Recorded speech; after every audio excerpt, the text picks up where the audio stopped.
नमस्कार। आप देख रहे हैं बोल बिहार न्यूज और मैं चंदन मिश्रा। आज हम लोग अपने स्टूडियो में मौजूद हैं और चर्चा करेंगे वाल्मीकि नगर लोकसभा का। हालांकि एक और वीडियो में हम लोगों ने चर्चा इस बात का किया था, लेकिन राजनीति जो ताजा राजनीति घटनाक्रम है, इस पर हम लोग एक बार पुनः वाल्मीकि नगर लोकसभा के बारे में बात करने जा रहे हैं। हमारे साथ स्टूडियो में मौजूद है हमारे बोल बिहार न्यूज के मिथिलेश उपाध्याय जी। नमस्कार। वाल्मीकि नगर में काबा बहुत ट्रेंड है ना। बिहार में काबा, भारत में काबा, तो वाल्मीकि नगर में काबा, थोड़ा इस पर आप चर्चा कीजिए। वाल्मीकि नगर की स्थिति सबसे पहले बता देना चाहता हूं कि यह वाल्मीकि नगर लोकसभा क्षेत्र में 1 नंबर पर गिनती आती है। अब यह 1 नंबर पर स्थिति देखिए कि वास्तव में यहाँ पर 1 नंबर की राजनीति होते चली आ रही है। 1 नंबर मतलब विकास में नहीं, सॉरी, विकास में तो अभी बहुत हम लोग पिछड़े हैं, लेकिन धीरे धीरे हम वो भी अब देखिए गोद लिया गया है गांव, धीरे धीरे ना विकास होगा, एक एक गांव करके उसको 2014 में गोद लिया गया था जी। अभी तक 14, 26, 24 4 साल मोटा मोटी होने को है। 10 साल में तो जो गोद में बच्चा था वो तो अब नहीं, देखिए हम बता रहे हैं, किशोरावस्था में चला गया। आपके भी बच्चे होंगे, हमारे भी हैं, यहाँ हमारे दर्शकों के पास भी बच्चे हैं। जो बच्चा को पालने में ये 10 बरस का समय होता है, यह बहुत कठिन पूर्वक होता है। जब हमारा बच्चा छोटा था ना, तो एक टेबल पर हम लोग हर माने फीवर का, सर्दी का, लूज मोशन का, इस सब का दवाई स्टॉक रखते थे, और जब जैसे स्थिति आता था उसको पिला देते थे। उसके बाद भी हम लोग बराबर हॉस्पिटल में आना जाना लगा रहता है। तो ऐसी स्थिति में आप सोच सकते हैं कि जो 10 बरस का समय होता है इतना आसानी से, हाँ 10 बरस के बाद वह विकास सामने आएगा। अभी उसकी स्थिति वैसी नहीं है। सबसे पहले मैं वाल्मीकि नगर लोकसभा पर बताना चाहूंगा कि जो भाजपा की स्थिति है इस समय, वह क्या कहे कि न उगलते बन रहा है और न घोटते। बहुत लोगों के साफ छुछुंदर का खिस्सा हो गया। बहुत लोगों के तो सोच पर पानी फिर गया होगा ना। बहुत क्या। अब देखिए यहां पर आपको बता देना चाहते हैं, वर्तमान राज्यसभा सांसद सतीश चंद्र दुबे जी एक नाम है, और सबसे अग्रणी नाम है जो लोकसभा सीट के दावेदार थे। उसके बाद ये जो बगहा तिरुपति मिल के एमडी है दीपक यादव जी, उनका नाम था। अजय प्रकाश पाठक जी, वो या तो भाजपा में लाए गए या अपने से आए, लेकिन उनका भी मकसद लोकसभा क्षेत्र ही था। एक नाम है जो धरातल पर काम भी कर रहे हैं, और उनका ना काम कम समय में, बहुत कम समय में भी हाईलाइट हुआ। दिनेश अग्रवाल जी, जो स्वाभिमान ट्रस्ट के माध्यम से इस समय बहुत योजनाओं पर काम कर रहे हैं और बहुत लोगों के दिल में अपना घर कर गए हैं। ये 4 शख्स आज ये लोग अब सोच नहीं पा रहे हैं कि हम करें तो क्या करें, ये क्या हो गया।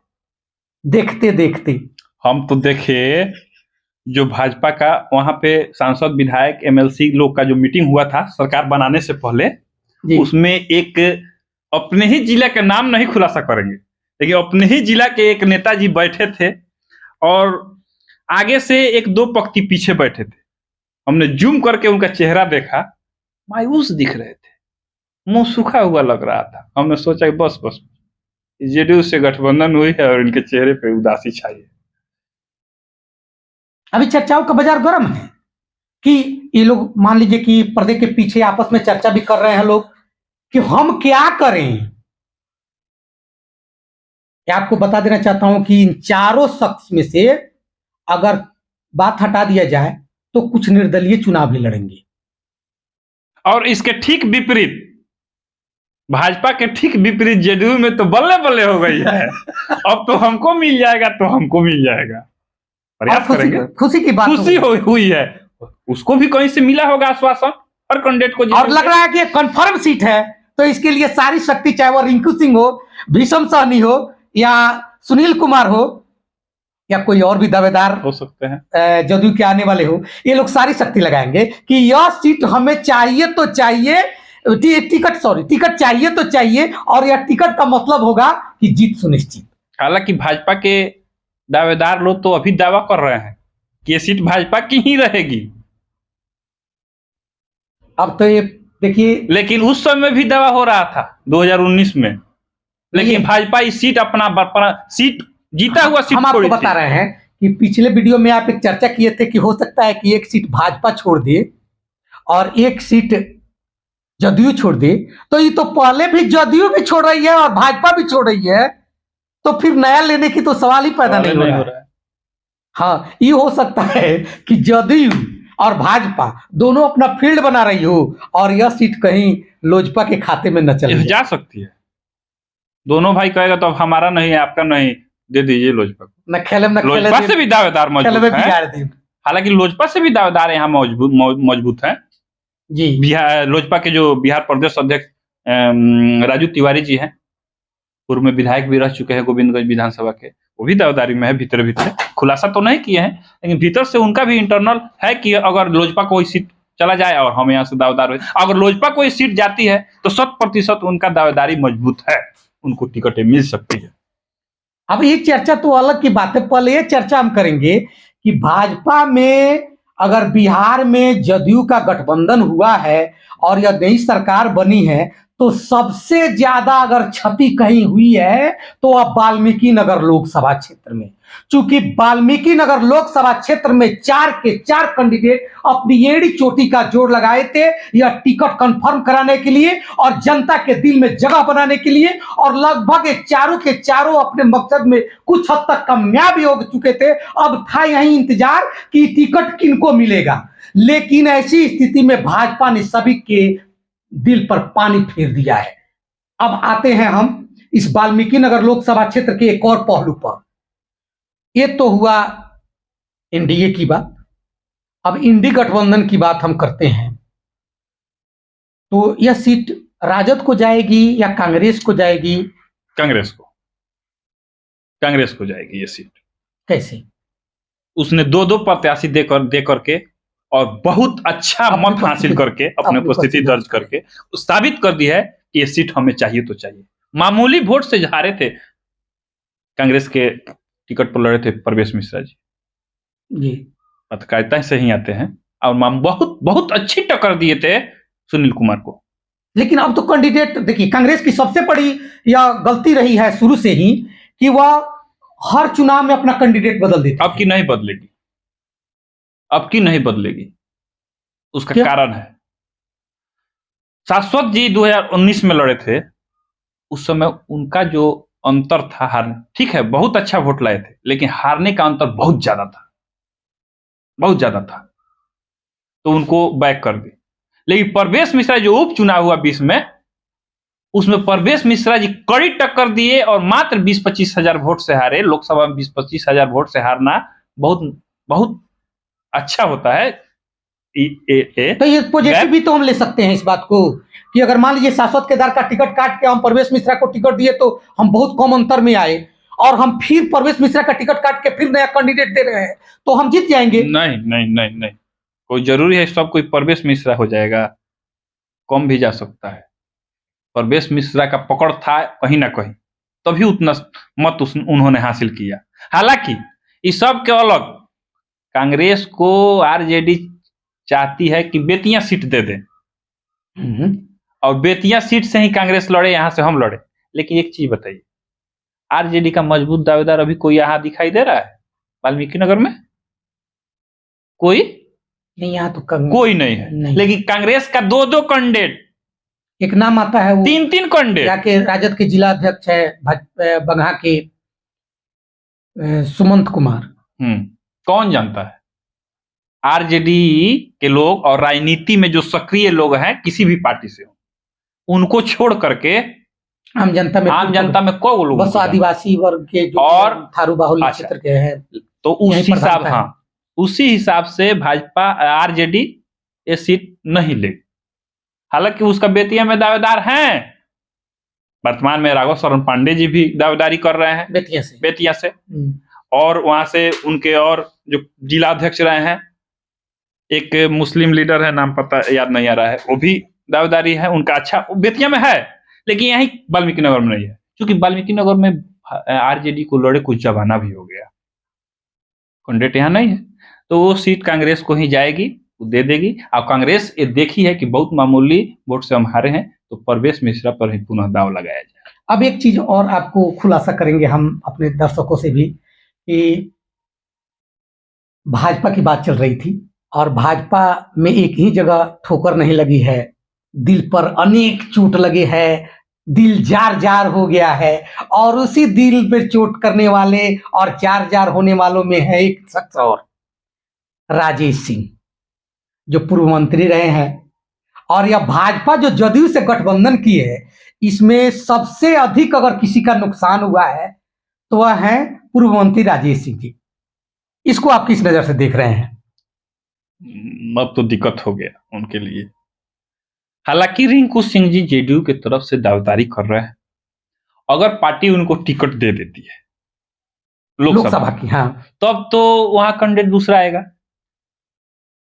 तो हो सकता है कि सिंबल जेडीयू का हो और कैंडिडेट भाजपा का हो, वो भी चलता है। हाँ, ये तो मान लीजिए हर पार्टी चलता कर रही है, तो भी उस समय से उस हिसाब से हो सकता है। लेकिन अगर टिकट लोकसभा का रिंकू सिंह को नहीं मिला तो जीते हुए प्रत्याशी हैं, जेडीयू उन्हीं को विधानसभा का वाल्मीकि नगर से देगी, और उस हिसाब से तब राजेश सिंह जी को या तो बैठना पड़ेगा या पुनः पार्टी, कब तक बैठेंगे, पुनः पार्टी बदलना पड़ेगा, निर्दलीय लड़ना पड़ेगा। कुल मिलाकर यह चोट उन पर विशेष घाव की है। तो सब कुछ मिला के जो वाल्मीकि नगर लोकसभा क्षेत्र और वाल्मीकि नगर विधानसभा क्षेत्र है, भाजपा जदयू गठबंधन से काफी आहत ही नहीं मरमाहत है। अब एक चीज और आपको देखना होगा यहाँ पर कि अगर स्थिति सही रही, सब कुछ सही रहा, तो हो सकता है कि यह एनडीए से या दोनों के दोनों सीट खिसकता नजर आ रहा है। ऐसी परिस्थिति बन रही है। इस पर दो शब्द आपसे सुनना चाहेंगे। किस सीट की बात कर रहे हैं? लोकसभा और विधानसभा, वाल्मीकि नगर। वाल्मीकि नगर लोकसभा अगर सुनील जी को पुनः टिकट मिला जेडीयू के तरफ से, हाँ, और परवेश मिश्रा जी को अगर कांग्रेस के तरफ से, तो लड़ाई। एक मिनट और सुनिए, इतना ही कह के आप बंद कर दे रहे हैं, और हम बागी नहीं बनेंगे। बागी तो दोनों तरफ है, बागी तो दोनों तरफ है, लेकिन एक तरफ का बागी सामने नहीं है। एक तरफ का बागी बहुत रेयर चांस है, लेकिन इधर भाजपा की तरफ बागी बहुत ज्यादा है, और वह बागी अब फील्ड में आएंगे, फील्ड में भी आएंगे, अपनी औकात दिखाएंगे। तो उस हिसाब से लड़ाई तो टक्कर की होगी, और कहीं ये सीट गंवाना भी पड़ जाए। सुनील कुमार जी की पकड़ क्षेत्र में नहीं है, हम लोग घूमते हैं क्षेत्र में, भर आप भी घूमते हैं, देखे हैं, नजर नहीं आते हैं, कहीं खुलेआम कह रहे हैं, एक बोर्ड उनका दिखाई जल्दी नहीं देता है। बात सही है, तो उस हिसाब से एकदम पकड़ने, कार्यकर्ता भी नाखुश चल रहे हैं, कुछ कार्यकर्ता से कितनी जन आकांक्षाओं, जन लोग का काम जो है, जो बहुत महत्वपूर्ण है, वो काम नहीं हो रहा है। इसी लोकसभा में बाबा का पुल है हरदी नदवा के पास, एनएच से 10-15 गांव को जोड़ती है, 10,000 आबादी, 20 किलो बरसात के दिनों में 20 किलोमीटर का चक्कर लगा करके बगहा बेतियां जाते हैं, लेकिन आज तक वो पुल नहीं बन सका। उसमें तो रोष है, उसी से बहुत जगह है रोष है, पकड़ नहीं है, आज तक गए भी नहीं सांसद महोदय देखने, गांव में पूछने, सांत्वना देने कि हम पुल बनवा रहे हैं। तो ये तो पकड़ नहीं है, और वो पकड़ कहीं ना कहीं सीट लूज कर सकती है। तो वाल्मीकि नगर की हुई और वाल्मीकि नगर लोकसभा की, लेकिन वाल्मीकि नगर विधानसभा क्षेत्र की भी वही स्थिति बनने जा रही है। बिल्कुल बिल्कुल, वाल्मीकि नगर विधानसभा में भी बहुत जगह है। आज देखिए चौतारवा से जो बांसी तक सड़क जाती है, कितनी जर्जर हो गई है, उसको देखने वाला कोई नहीं है। 2-2 विधानसभा क्षेत्र का वो रास्ता है, और बिहार को यूपी से डायरेक्ट जोड़ने वाला महत्वाकांक्षी रोड है। 10,000-15,000 गाड़ियां रोज उस पर चलती है। अभी एक और इंतजार कर रहा है जनता, ये भी देखी है कि जो पनियावा सड़क है, जंगल होके गुजरती है, उसका मामला आज तक नहीं सुलझ पाया। देखिए अब उसमें देखिए ना, उसी जंगल से एनएच गुजरती है और उसी एनएच से मदनपुर मोड़ से एक सड़क स्टेट हाईवे है 74, हाँ जो वाल्मीकि नगर भैंसालोटन तक जाती है। वो हालांकि ये जो एनएच है इससे ज्यादा घना में वो बना हुआ है, चकाचक डबल लेन का सड़क फ्रेश एकदम है। उसमें जंगल विभाग कोई अडंगा नहीं लगाई। जो अडंगा है एनएच में, वो भी जहां मदनपुर मोड़ तक वाल्मीकि नगर को जोड़ने के लिए, जहां से वाल्मीकि नगर की रोड कटती है वहां तक बना दिया गया है, सिंगल ही बना है, फ्रेश बनाया गया है। लेकिन उसके बाद मदनपुर मोड़ से और मदनपुर माई स्थान तक जो रोड, जहां रोड कटता है वहां तक, पनियावा पुल तक समझ लीजिए, बीच में यूपी आ जाता है, यूपी के बॉर्डर तक नहीं बना है। ये क्या है, जबकि इधर कम एनएच है, जंगल है, नहीं बना। ये क्या अडंगा है? और अडंगा क्या जंगल विभाग मुख्यमंत्री और प्रधानमंत्री से ऊपर है? अगर जन आकांक्षाओं का वो चीज है, महत्वाकांक्षी सड़क है, एनएच है, आप टोल वसूल रहे हैं। हाँ, टोल अधूरे सड़क से टोल वसूल रहे हैं, क्या इसको मुख्यमंत्री और प्रधानमंत्री मिल करके इसको क्लियर नहीं कर सकते थे? एक बाद में प्रस्ताव बीच में लाया गया, डीएम कुंदन कुमार थे, बैठा करके सारे यहाँ के जनप्रतिनिधियों को, और ये हुआ कि बाघा के बाहर से एक सड़क नदी के किनारे निकाल दिया जाए। बस लंबी चलेगी, लेकिन कुल मिलाकर यही समझिए कि भाजपा के लिए, वाल्मीकि नगर भाजपा के लिए एक काल बनकर यह गठबंधन आई है। और यहाँ पर बहुत ऐसे चेहरे हैं जो अब ऊंची उड़ान अपना जो सोच रहे थे, उनको जिस तरह सम्राट चौधरी और विजय सिन्हा का हाल हुआ है, वही हाल यहाँ बगहा के उभरते भाजपा के नेताओं के साथ हुआ है। बस इसी के साथ धन्यवाद।